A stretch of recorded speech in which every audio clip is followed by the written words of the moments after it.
Hi guys, you've got Heather and Bella here from CrossFit and CrossFit Richmond in Melbourne, Australia. It is the final week of the Open. We have 24.3 tips and tricks for you.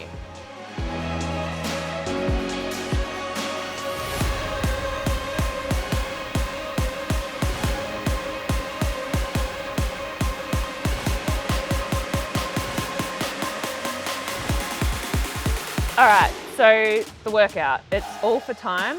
First part is 5 rounds of thrusters at weight 1, which is a lighter weight, 10 chest to bars, resting a minute.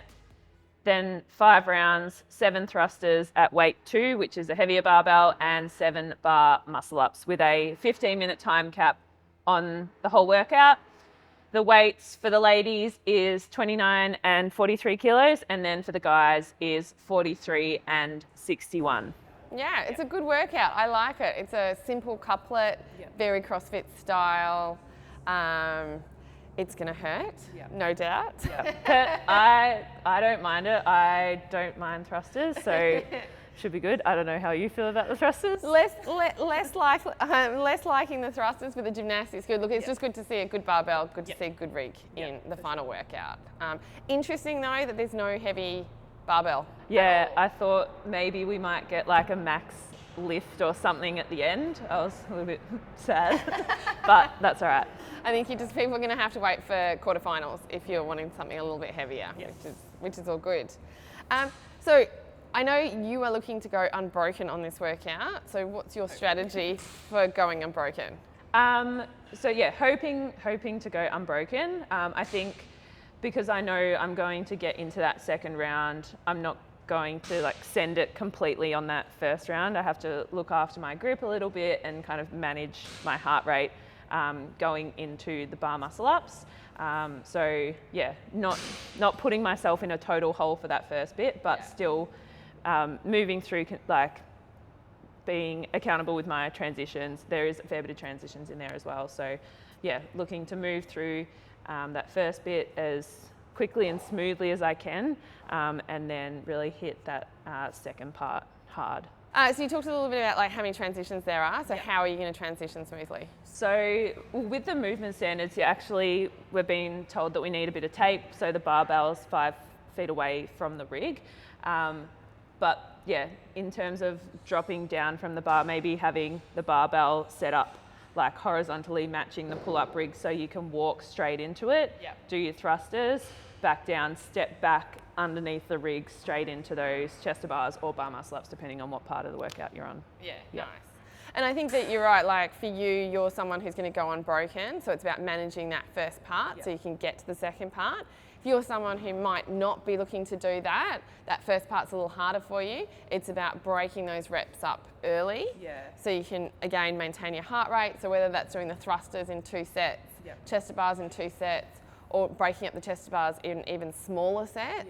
And your goal in that first part then might be trying to get that really good tie break time in part 1, especially if you know you either don't have the heavier thruster or you don't have bar muscle ups. Yeah, I think looking at like your total chest to bar pull up capacity, like if your max set is maybe 10, you're probably not going to go for 10s in the workout. So being smart about that, and maybe looking at the barbell weight in terms of like if you've got a 1 RM thruster, if it's, more than 50%, probably breaking it up. If it's less than 50%, then maybe think about going unbroken. An exciting part of this workout is bar muscle ups, and for those people who may be close to their first bar muscle ups, we might see some first bar muscle ups in the workout in that second part, which is always really cool. Oh, 100%. That's the magic of the Open, right? It's like people getting that first time chest to bar, first time bar muscle up, whatever it might be. It's so exciting. I love it.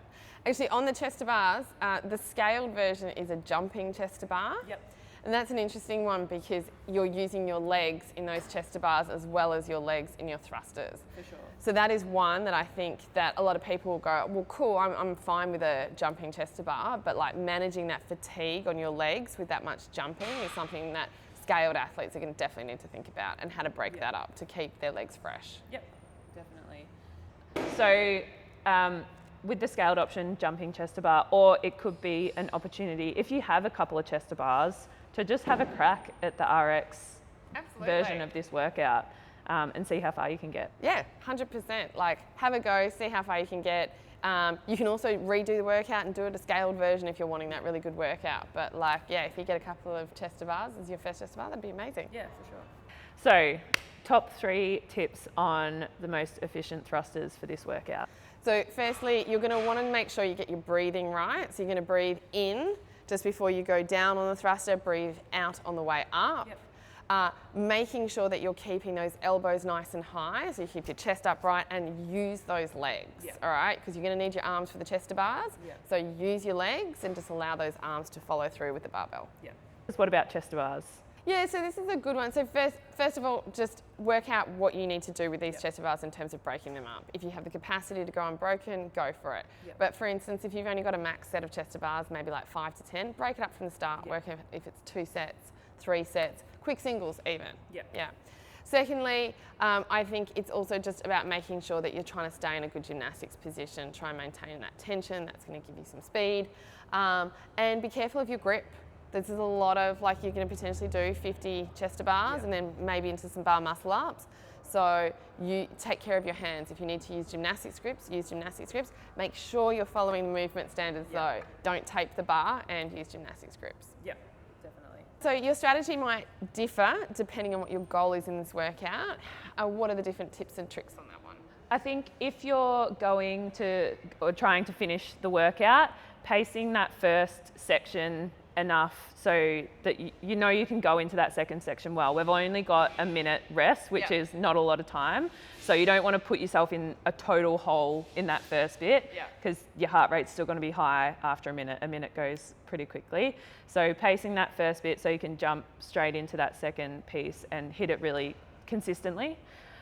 If your goal is to maybe just get to the second part, managing that first section, broken down sets, okay, based on your gymnastics capacity, and same with the barbell, managing those sets, breaking them down a bit smaller so you can get through that first bit in as quick as you can to get that tie break time. Yeah, it's all about the tie break time, right? Yeah, and I think otherwise if these movements are quite heavy or, you know, fairly hard for you, it's just about taking the strategy that allows you to get as many reps as possible, and you might even choose to do quick singles on those chest to bars. For sure. Yeah. Definitely. Cool. Good luck, guys. Last week of the Open. Have fun.